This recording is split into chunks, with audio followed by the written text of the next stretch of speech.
O Senhor os chamou ao monte. Ele queria dar-lhes a lei maior. Ele queria que fossem seu povo, mas eles não quiseram. Agora cabe a Josué conduzir os filhos de Israel para dentro da terra prometida. Esse novo arranjo é extremamente difícil. Isso também coloca as esposas em uma posição de grande liderança. Alguém cobiça uma barra de ouro e a enterra em sua tenda. A batalha vai mal. Israelitas são mortos. Josué clama ao Senhor. Eu pensei que você nos protegeria. O que aconteceu? O Senhor diz: gritem. As muralhas caem. O povo é destruído. A mulher ali era uma prostituta. Seu nome é Raabe. Ela usa uma corda vermelha. Isso foi o melhor que achei neste capítulo. O que ocorre no capítulo 6 com a corda. Olá, bem-vindos ao Scripture Central. Sou Lynn Hilton Wilson. Parte da equipe que tenta construir uma fé duradoura em Jesus Cristo, iluminando e defendendo nossas escrituras. E eu amo o Velho Testamento. Amo o Velho Testamento este ano, especialmente por olhar para as mulheres. Hoje veremos servas. Veremos uma prostituta, uma muito famosa. Ela vira heroína. Mal quero chamá-la de prostituta. E então muitas outras mulheres estavam no livro de Josué. E este é um tempo maravilhoso em que os filhos de Israel podem entrar em sua terra prometida. Temos Raabe, suas irmãs e sua mãe. Temos as esposas das 2,5 tribos do lado leste do Jordão sendo mencionadas. Temos as esposas e as mulheres em Jericó e Ai. Temos uma filha de Ancar. Temos as mulheres israelitas presentes na Assembleia. E, naturalmente, a menção de todos os casamentos com mulheres das nações. Mas quero voltar onde terminamos da última vez. Esta ideia de um ciclo de êxodo de 40 anos, onde você passa por esses eventos que, na verdade, são tipificações de Cristo, do Messias. Ao cruzar o Mar Vermelho, Paulo diz ser como o batismo, e o maná e a água são um sacramento. E agora que findamos os 40 anos, o período de purificação que falamos no livro de Levítico é o tempo que a mulher espera 40 dias após o nascimento de um filho. É o período de purificação antes de voltar ao templo. Todos os outros provavelmente possuem menos de 60 anos, pois todos com 20 anos ou mais faleceram. Ou foram transladados. Acredito que Moisés foi transladado. E agora cabe a Josué conduzir os filhos de Israel para a terra prometida. E a razão pela qual isso é tão empolgante para mim e como isso se encaixa no ciclo do Êxodo é o seu nome. Lembre-se, o nome de Jesus é Yeshua ou Josué. Ele provavelmente foi criado em aramaico e provavelmente falava um pouco de hebraico, bem como os nomes gregos. Mas Jesus é o nome grego para Josué ou para Yeshua. E a ideia de que significa salve agora, ou aquele que salva, ou salve-nos, é simplesmente bela, porque Josué também está assumindo esse papel. E assim como Josué conduziu os filhos de Israel para a sua terra prometida, assim o nosso Senhor viveu e morreu para nos conduzir às terras eternas prometidas. E isso é simplesmente lindo. Vemos Josué não apenas como um tipo de Cristo em seu nome e em suas ações, mas ele também era um tipo de Moisés, este grande profeta. Você se lembra? Josué foi um dos 12 espiões. Ele era um general no exército de Moisés. Ele vinha trabalhando com eles. O Senhor promete ajudá-lo como ajudou Moisés. E assim como Moisés dividiu o Mar Vermelho para salvar os filhos de Israel, assim Josué abrirá o rio Jordão e os israelitas terão permissão para atravessar. Essa travessia é simbólica. Ele tem um período de purificação antes e celebram a Páscoa depois. E depois, o capitão dos exércitos do Senhor, você sabe, um anjo do Senhor vem até ele e diz: tire as suas sandálias, esta ideia sagrada de poder estar na presença do divino. E remover nossos cuidados terrenos, nossas roupas terrenas e qualquer imundície. E vir diante dele é lindo. E como Josué e os filhos de Israel atravessaram a península do Sinai e voltaram agora para o topo do Mar Morto, eles estão no lado leste disso. Eles se reúnem e o Senhor ordena a Josué que lhes diga para se prepararem. Vamos ler o que está escrito em de Josué pro 1, versículo 10. Diga ao povo: preparem suas provisões, pois dentro de 3 dias vocês atravessarão o Jordão. para entrar e tomar posse da terra que o Senhor, o seu Deus, lhes dá para possuir. Este é um momento empolgante, não só preparar provisões. Eles devem preparar corações e mentes também. Essas pessoas foram nômades do deserto por todas suas vidas. Esta é uma vida muito emocionante. Eles enterraram seus pais, enterraram seus tios e tias mais velhos e avós. E eles agora estão na condição de purificação que o Senhor quer levá-los, e é aí que chegamos às mulheres da história. Josué refere-se às esposas das 2,5 tribos que se estabelecem a leste do Jordão. Temos metade de Manassés e as tribos de Gade e Ruben do outro lado do Jordão. Ele diz: os homens devem atravessar e ajudar a tomar a terra, mas mulheres e crianças podem ficar. Agora, este novo arranjo é muito difícil. Também coloca as esposas em uma posição de grande liderança e responsabilidade. Elas não estão apenas gerenciando seus lares e criando seus filhos, mas estão fazendo isso como mães solteiras. E estão fazendo isso em uma nova terra sem muito entendimento do clima e cultura. As coisas são bem diferentes aqui. Isso pode ter durado mais de um ano, partes de um ano ou anos de cada vez. Não sei a frequência das batalhas, mas sabemos que começaram indo todos.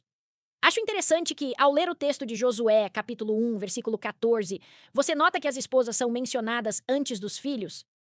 Essa ênfase, naturalmente, no papel principal que elas tinham de sustentar a comunidade enquanto os homens estavam ausentes, entende? Eu simplesmente acho que isso exigiu uma fé tremenda da parte dessas mulheres e também um trabalho imenso. Elas tiveram que ver seus maridos partirem sem garantia de retorno. Isso era assustador, pois já tinham enfrentado guerras com muitas mortes. Eu simplesmente sinto que isso demonstra o compromisso do convênio que elas tinham. E às vezes, isso exigia um sacrifício enorme de suas famílias, não só das esposas, mas também dos filhos. Eles tiveram que suportar aquele peso de sustentar o lar e as comunidades por conta própria, sem o apoio de seus jovens e fortes maridos, filhos e tudo mais, mas eles fazem a travessia. E essas 3 tribos talvez estivessem observando enquanto a travessia acontecia, mas quando chega o momento, eles seguem para um dos pontos mais baixos da terra, entende? Fica centenas de pés abaixo do nível do mar. E é chamado de Betabara. Agora, quando você decompõe isso em hebraico, Bet significa casa ou lugar de, e Bará é o lugar da travessia. Então é a casa do Val. É por onde eles passaram. Esse nome lhe soa familiar? Espero que você identifique isso como o Evangelho de João, e no livro de Mórmon aprendemos que este é o local onde João Batista realizava batismos. Foi aqui que Jesus veio. Sabe, estamos de volta ao mesmo lugar. Ao ler o Velho Testamento, veja como ele prenuncia o Novo Testamento e como o livro de Mórmon atua como uma segunda testemunha. Este é um detalhe realmente lindo, o fato de estarem atravessando aqui, nesta parte mais baixa. E se formos discutir o batismo, também desejo falar sobre como isso representa o nascer de novo. Eles estão atravessando a água mais uma vez. E lembre-se de que as águas não se dividem até que os homens estejam caminhando dentro delas com a arca do convênio. Mas essa noção de um renascimento, de um rebatismo, de um novo compromisso, mostra que eles estão mais uma vez começando tudo de novo. A ser um povo do convênio entrando na terra prometida como antes com Moisés. Os 40 anos no deserto não eram necessários. O Senhor os chamou ao monte para dar a lei superior. Ele queria que fossem seu povo, mas recusaram. Então aqui Josué chega em um momento em que esperamos que eles consigam atravessar. E como você se lembra, o relato descreve que pedras foram tiradas do meio do Jordão. E essas 12 pedras, uma para cada tribo, são usadas para construir um memorial. E à medida que os levitas e os sacerdotes transportam a Arca da Aliança, com os israelitas seguindo-os, eles finalmente chegam à Terra Prometida. É um deserto árido agora, mas é muito mais verde do que qualquer coisa que tiveram na península do Sinai. Entrando na Terra Prometida, aprendemos sobre Raabe. Isso está em Josué 2. Ela tem outra parte da história no capítulo 6 que veremos, mas soa como se, da mesma forma que nas cidades europeias, eles tivessem casas construídas sobre as muralhas das cidades. E como essa era uma região muito importante, um ponto de encontro entre o Oriente, o Ocidente e o deserto, a cidade de Jericó era completamente cercada por uma muralha.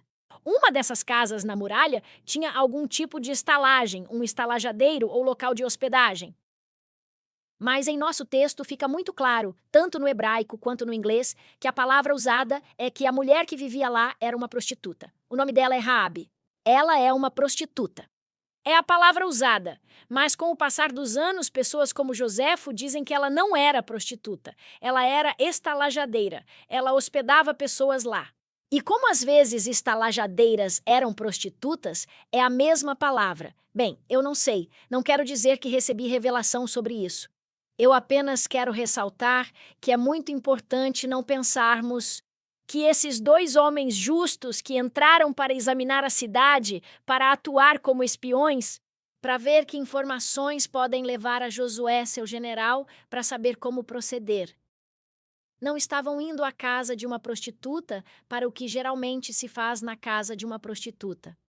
Não foi para isso que eles estavam lá. Lembre-se, Josué foi um dos espiões de Moisés. Ele é uma das pessoas mais nobres e justas que saíram do Egito. E Moisés enfatizou repetidamente a necessidade de se observar a lei da castidade e da fidelidade. Se olharmos através do tempo as Escrituras desde Adão, isso foi repetido várias vezes. Essas são as melhores pessoas que estão vindo para fazer este trabalho, não as piores. Um problema em dizer que Raabe era prostituta é o de pensar no porquê de eles irem na casa dela então. Mas não há evidências de que algo inapropriado tenha sido feito lá, pois ela já possuía um testemunho do Deus de Israel. E lemos no capítulo 2 que ela permite a entrada dos homens. Ela sabe exatamente quem eles são. Quando os soldados passam e dizem, 2 homens entraram aqui, sabemos que são israelitas. Ela mente, é verdade que vieram homens a mim. Porém, eu não sabia de onde eram. E aconteceu que, havendo-se de fechar a porta, sendo já escuro, aqueles homens saíram. Não sei para onde aqueles homens se foram. Ide após eles depressa, porque vós os alcançareis. Versículos 4 e 5. Então ela os manda embora e os militares seguem na direção que ela indicou. E os homens estão lá em cima no telhado, escondidos debaixo do linho. Então, sabemos que ela não apenas ajuda com algum tipo de estalagem ou sua família está toda lá, mas ela também é muito trabalhadora e faz um convênio com esses homens. Ela concorda em protegê-los e então ela presta testemunho dizendo: Eu sei que seu Deus é o Deus que o salvou. E ela diz: Quero que me protejam. Eu os protegi, mantive o nome de vocês em segurança. Poderiam proteger minha família? Eles concordam. E assim que eles são descidos na manhã seguinte para fora da cidade, ela usa um cordão escarlate, o que é muito significativo, pois quando eles voltam, eles têm essa mesma corda. E eu quero que você apenas pense nisso. Pense nisso porque estou muito animada. Esta foi uma das melhores coisas que achei neste capítulo, o que ocorre no capítulo 6 com aquela corda.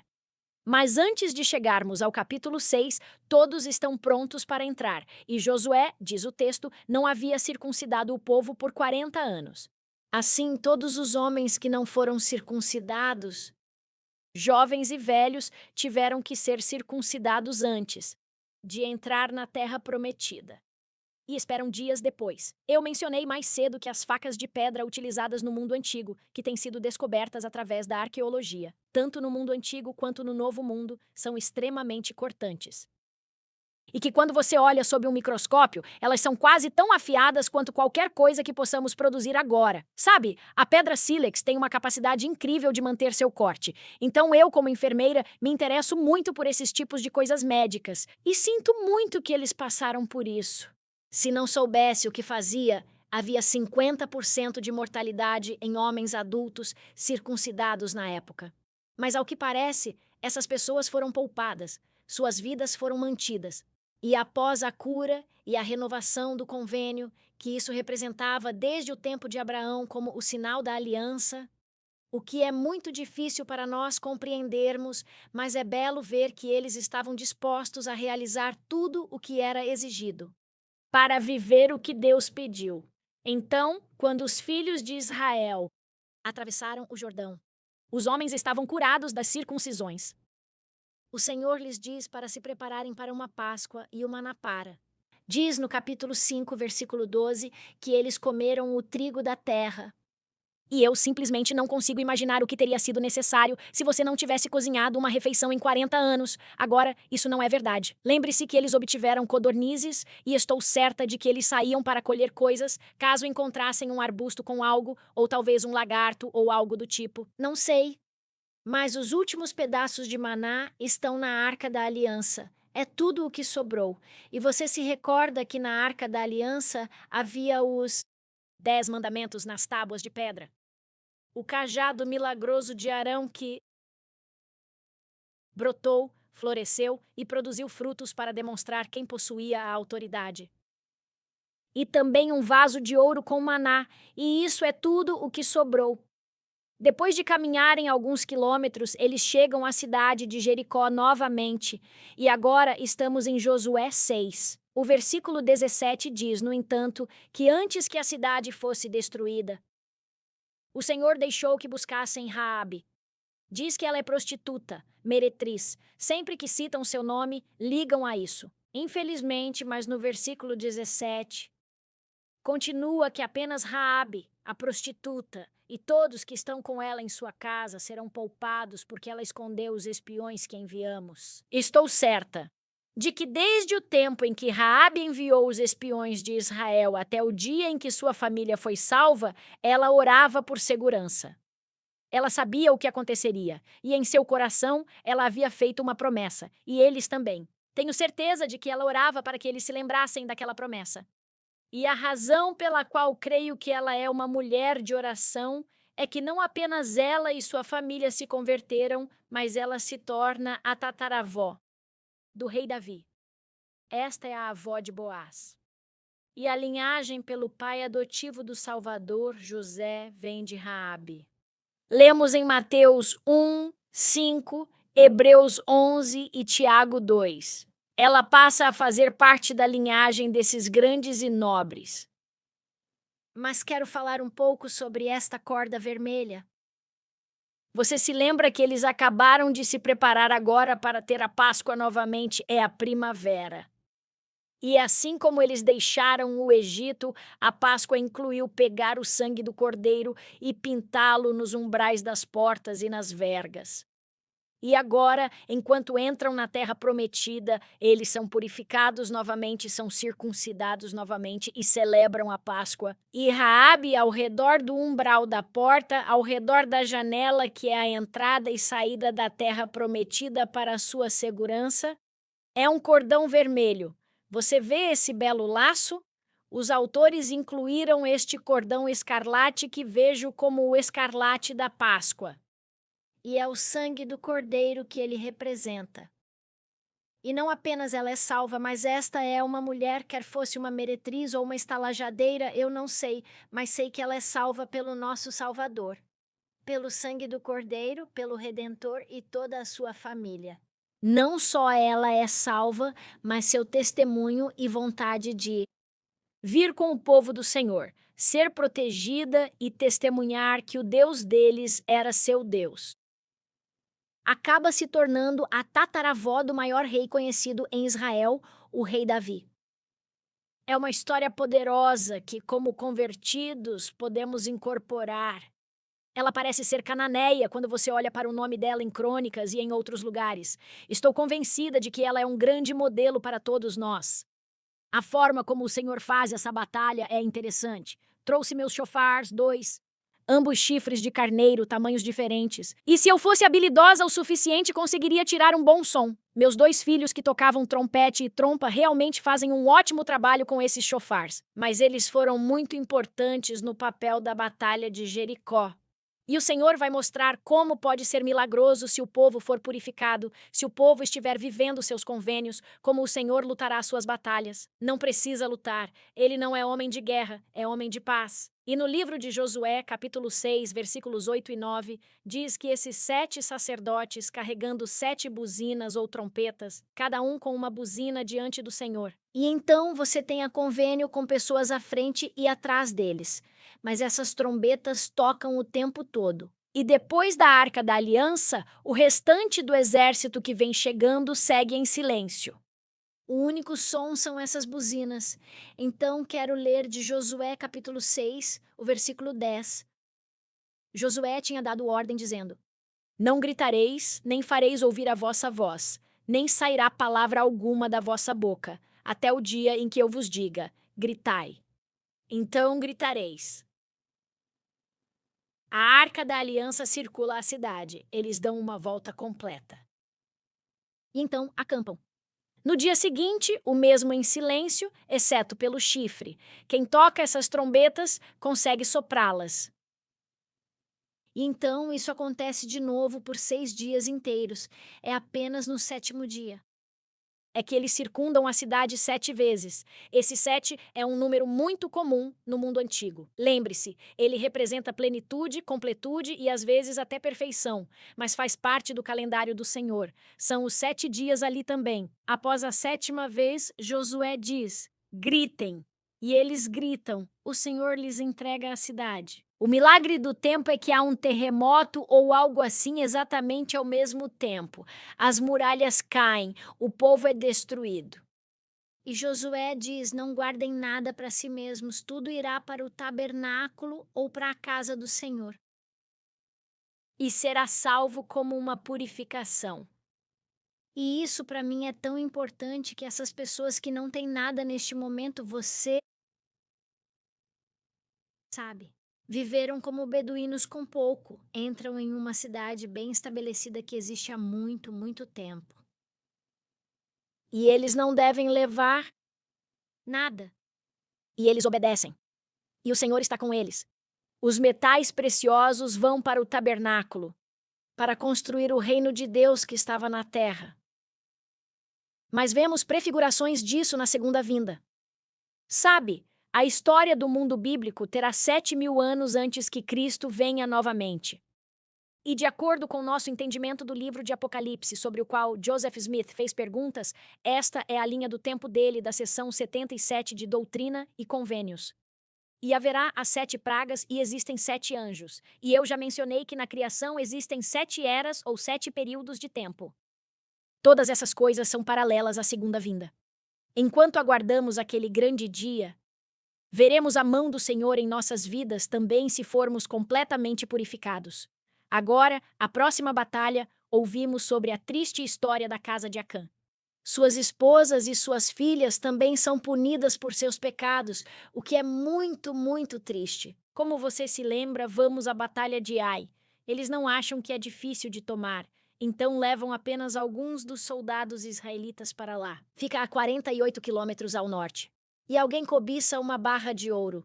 O nome dele é Acã. Ele vai para casa, ele a enterra em sua tenda. A batalha vai mal. Israelitas morrem. Josué clama ao Senhor: pensei que nos protegeria. O que houve? O Senhor diz que alguém errou. A razão pela qual a história é tão surpreendente para mim, em Josué 7, é que ela fala do trabalho em equipe necessário para uma sociedade de Sião. Você pode achar que ninguém vê o que você esconde na sua tenda. Mas isso afeta toda a comunidade. Deus precisa de um povo puro.